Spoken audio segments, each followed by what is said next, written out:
Olá, seja muito bem-vindo a mais um vídeo do nosso canal. No nosso último vídeo, usamos a astronomia para entender a relação entre Deus, os anjos e os demônios. Demos nomes a essas entidades e separamos o que é a teologia séria do que é pura ficção. Se você não viu o vídeo anterior, recomendo fortemente que pare agora e assista, porque hoje vamos mergulhar em águas ainda mais profundas. Vamos tentar responder perguntas que parecem impossíveis. Como funciona o tempo para um demônio? Onde eles estão? Eles sentem prazer? Eles são livres? As respostas que a teologia, especialmente a de gigantes como Santo Tomás de Aquino, nos oferece, são de uma elegância e profundidade que vão desafiar tudo o que você achava que sabia. Então, respire fundo e comecemos. A primeira pergunta é vertiginosa. Existe tempo para os demônios? A resposta curta é sim. Mas não o nosso tempo. Nós vivemos no tempo material, medido pelo movimento dos astros, pelo tic-tac do relógio. É um tempo linear que flui do passado para o futuro. Mas os demônios, assim como os anjos, são espíritos puros. Eles não têm corpo, não estão sujeitos à matéria. Como o tempo poderia passar para eles? Santo Tomás de Aquino, no século XIII, nos deu a resposta. Ele chamou o tempo dos espíritos de evo, do latim evum. Pense no evo não como um relógio, mas como uma partitura musical. Para um espírito, o tempo não é a sucessão de segundos, mas a sucessão de atos de sua mente e de sua vontade. Cada pensamento, cada decisão, cada ato de querer, cria um antes e um depois em sua existência. Um anjo pensa na criação, depois pensa na encarnação. Um demônio decide tentar uma alma, depois avalia o resultado. Essa sucessão de atos mentais é o fluxo do tempo deles. Então, quando dizemos que os demônios e os anjos estão na eternidade, não podemos confundir isso com a eternidade de Deus. Só Deus vive em um eterno e imutável presente. Para ele, nunca passou um único segundo. Ele é e ponto. A eternidade dos anjos e dos demônios é, na verdade, uma sucessão de tempo sem fim. Eles tiveram um começo, o momento em que foram criados, mas não terão um fim. O evo deles se estenderá para sempre. Isso pode parecer teoria abstrata, mas é fascinante ver como essa filosofia do século XIII se conecta com experiências modernas. Pessoas que passaram por experiências de quase morte, que viram o famoso túnel, quando perguntadas se havia tempo ali, muitas vezes descrevem algo que se parece exatamente com o evo de Santo Tomás, uma sucessão de eventos e pensamentos, mas sem a sensação do tempo do relógio passando.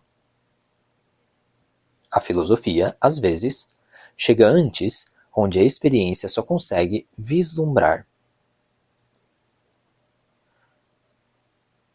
Ok, se o tempo deles é uma sucessão de pensamentos, a próxima pergunta é óbvia. No que um demônio pensa? Primeiro, temos que lembrar que a queda não destruiu sua natureza.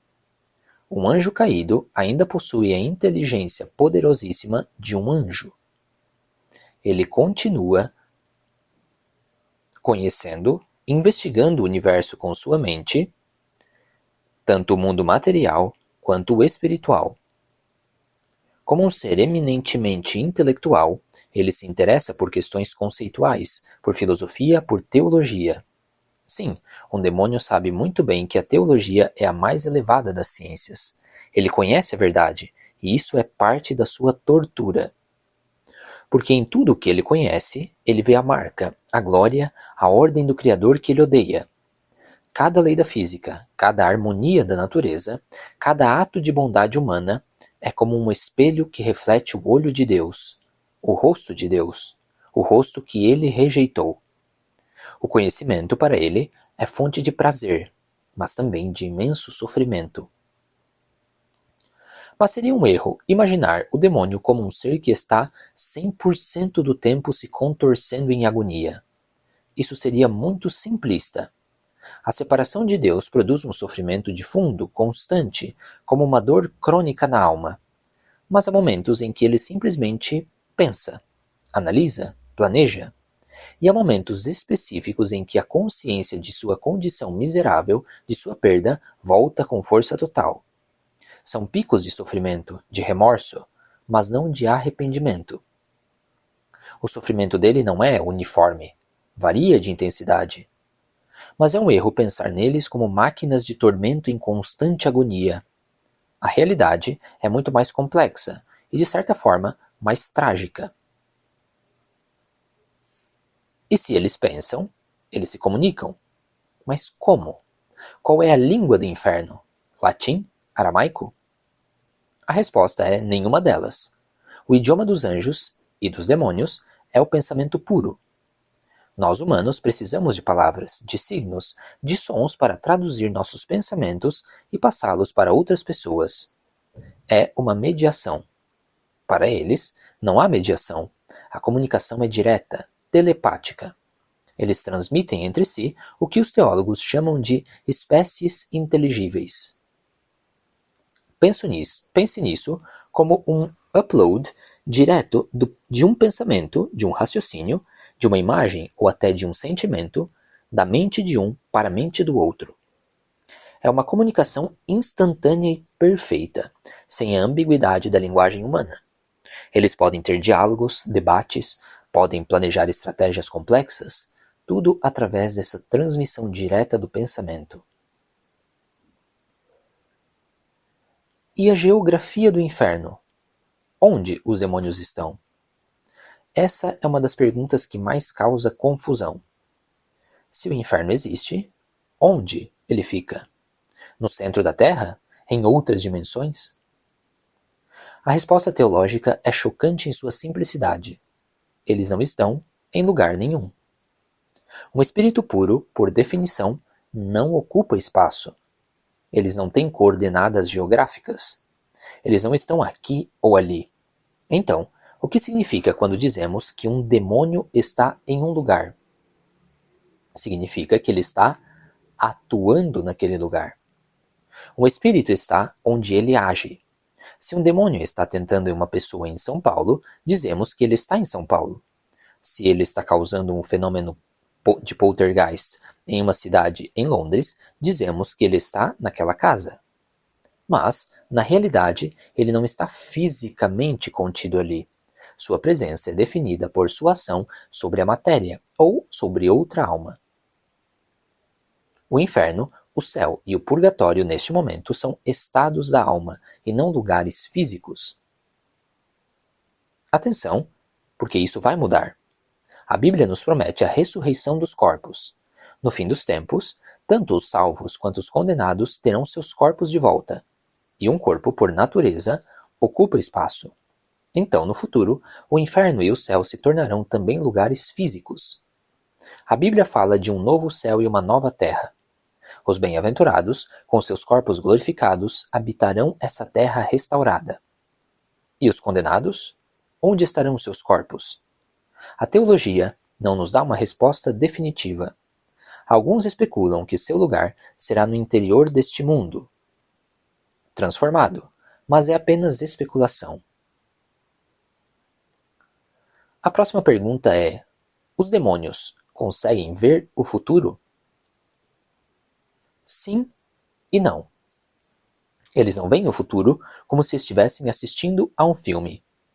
Mas, com sua inteligência imensamente superior à nossa, eles são analistas extraordinários.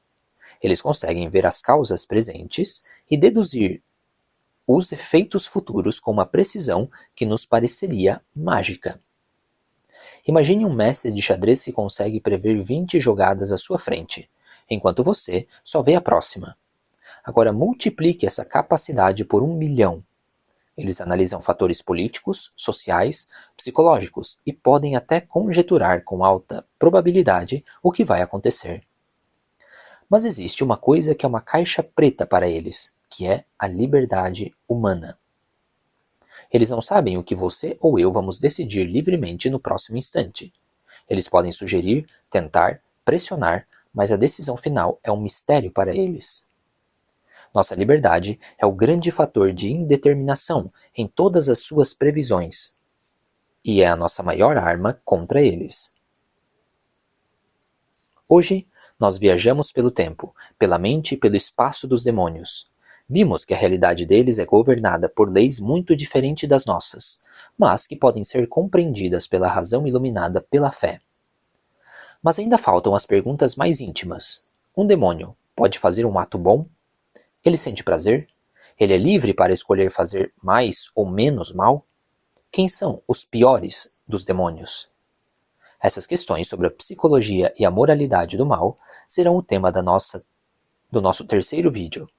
E acreditem, as respostas vão nos ensinar muito, não só sobre os demônios, mas também sobre nós mesmos. Muito obrigado pela sua atenção. Se você está gostando desse vídeo, não esqueça de curtir e compartilhar. Nos vemos na próxima.